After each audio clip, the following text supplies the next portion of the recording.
Hello friends, ಪ್ರೀತಿಯಿಂದ ಅನುಶ್ರುತಿಗೆ ಸ್ವಾಗತ. ನಾನಿವತ್ತು ನಿಮ್ಮೆಲ್ಲರ ಜೊತೆ ಸಿಂಪಲ್ಲಾಗಿ ಈಸಿಯಾಗಿ ಮಾಡ್ಬೋದಂತ ಪನ್ನೀರ್ ಟಿಕ್ಕಾ ರೆಸಿಪಿ ಶೇರ್ ಮಾಡ್ತಾ ಇದ್ದೀನಿ.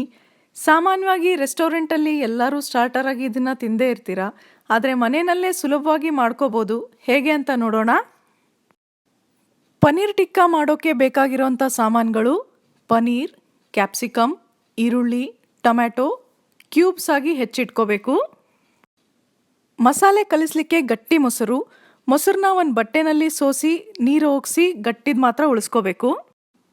ಮತ್ತು ಧನಿಯಾ ಪುಡಿ, ಖಾರದ ಪುಡಿ, ಅರಿಶಿನ, ಉಪ್ಪು, ಗರಂ ಮಸಾಲ, ಕರಿಮೆಣಸಿನ ಪುಡಿ, ಹಾಗೆ ಜಿಂಜರ್ ಗಾರ್ಲಿಕ್ ಪೇಸ್ಟ್. ಬನ್ನಿ ಈಗ ಮಾಡೋದು ಹೇಗೆ ಅಂತ ನೋಡೋಣ. ಮೊದಲಿಗೆ ಒಂದು ಬಟ್ಲಿಗೆ ಗಟ್ಟಿ ಮೊಸರು ಹಾಕಬೇಕು. ಆನಂತರ ಎಲ್ಲ ಮಸಾಲೆ ಸಾಮಾನುಗಳನ್ನು ಅದಕ್ಕೆ ಹಾಕಿ ಚೆನ್ನಾಗಿ ಕಲಿಸ್ಬೇಕು. ಮೊಸರು ಜೊತೆ ಎಲ್ಲ ಮಸಾಲೆ ಸಾಮಾನು ಚೆನ್ನಾಗಿ ಮಿಕ್ಸ್ ಆಗಿ ಪೇಸ್ಟ್ ಥರ ಆಗಬೇಕು. ಇಲ್ಲಿ ಮೊಸರು ತೆಳು ಇದ್ಬಿಟ್ರೆ ಇದು ತುಂಬ ಲಿಕ್ವಿಡ್ ಆಗಿಬಿಡುತ್ತೆ, ಹಾಗಾಗಿ ಗಟ್ಟಿ ಮೊಸರು ತೊಗೊಂಡ್ರೆ ಒಳ್ಳೆಯದು. ನೋಡಿ, ಈಗ ನಮ್ಮ ಮ್ಯಾರಿನೇಟ್ ಮಾಡಲಿಕ್ಕೆ ರೆಡಿ ಆಯಿತು ಇದು. ಈಗ ಇದಕ್ಕೆ ಕಟ್ ಮಾಡಿ ಇಟ್ಕೊಂಡಿರೋಂಥ ಪನ್ನೀರ್, ಕ್ಯಾಪ್ಸಿಕಮ್, ಟೊಮ್ಯಾಟೊ, ಈರುಳ್ಳಿ ಎಲ್ಲ ಕ್ಯೂಬ್ಸ್ಗಳು ಹಾಕಿ ಚೆನ್ನಾಗಿ ಮಿಕ್ಸ್ ಮಾಡಬೇಕು. ಪ್ರತಿ ಪೀಸ್ಗೂ ಅದು ಮೊಸರಿನ ಮಿಶ್ರಣ ಹತ್ತಬೇಕು. ಎಲ್ಲ ಪೀಸ್ಗಳಿಗೂ ಒಂದು ಲೇಯರ್ ಕೋಟ್ ಆಗಬೇಕು. ಹಾಗಾಗಬೇಕು ಅಂದರೆ ಅದು ಸ್ವಲ್ಪ ಮಿಶ್ರಣ ಗಟ್ಟಿ ಇದ್ದಷ್ಟು ಒಳ್ಳೆಯದು. ನೋಡಿ, ಎಲ್ಲ ಚೆನ್ನಾಗಿ ಮಿಕ್ಸ್ ಆಗಿದೆ. ಈಗ ಇದನ್ನು ಕ್ಲೋಸ್ ಮಾಡಿ ಅರ್ಧ ಗಂಟೆ ಮ್ಯಾರಿನೇಟ್ ಆಗಲಿಕ್ಕೆ ಬಿಡಬೇಕು. ಮಿನಿಮಮ್ ಅರ್ಧ ಗಂಟೆ ಮ್ಯಾರಿನೇಟ್ ಆಗಲಿಕ್ಕೆ ಬಿಡೋದು ಒಳ್ಳೆಯದು.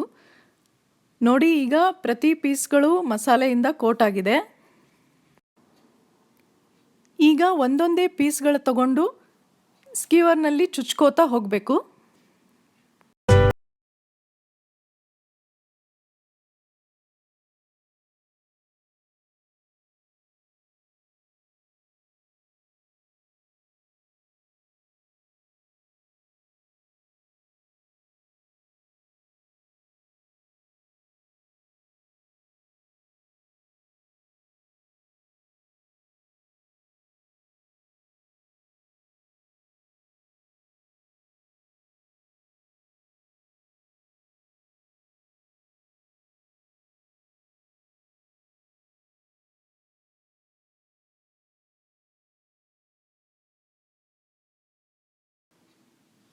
ಇಷ್ಟು ರೆಡಿ ಮಾಡ್ಕೊಳೋ ಹೊತ್ತಿಗೆ ತವಾ ಕಾಯ್ಲಿಕ್ಕೆ ಇಡಬೇಕು.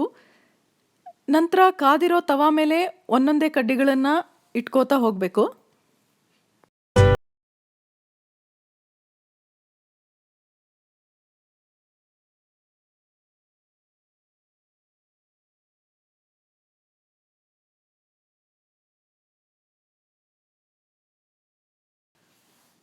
ಮೇಲಿಂದ ಸ್ವಲ್ಪ ಸ್ವಲ್ಪನೇ ಎಣ್ಣೆ ಎಲ್ಲದಕ್ಕೂ ಹಾಕಿ ಟರ್ನ್ ಮಾಡ್ತಾ 4 ಕಡೆ ಚೆನ್ನಾಗಿ ಫ್ರೈ ಮಾಡಿ.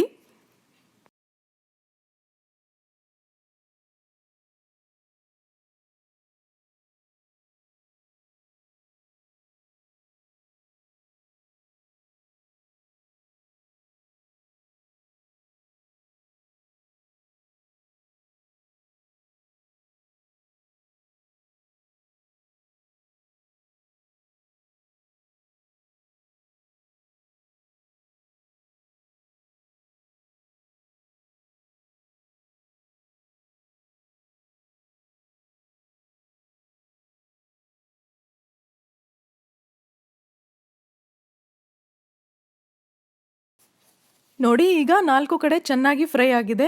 ಅದನ್ನು ಒಂದು ಪ್ಲೇಟ್ ಮೇಲೆ ತಕ್ಕೊಳ್ಳಿ. ನೋಡಿದ್ರಲ್ಲ, ಸಿಂಪಲ್ಲಾಗಿ ಮನೆಯಲ್ಲೇ ತಯಾರಾಯಿತು ರೆಸ್ಟೋರೆಂಟ್ ಸ್ಟೈಲ್ ಪನ್ನೀರ್ ಟಿಕ್ಕಾ.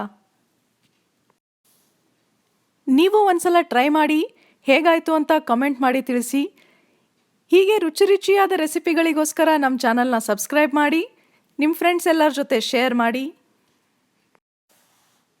ಮತ್ತೆ ಭೇಟಿಯಾಗೋಣ. ಅಲ್ಲಿವರೆಗೂ ಬಾಯ್, ಸಿ ಯು.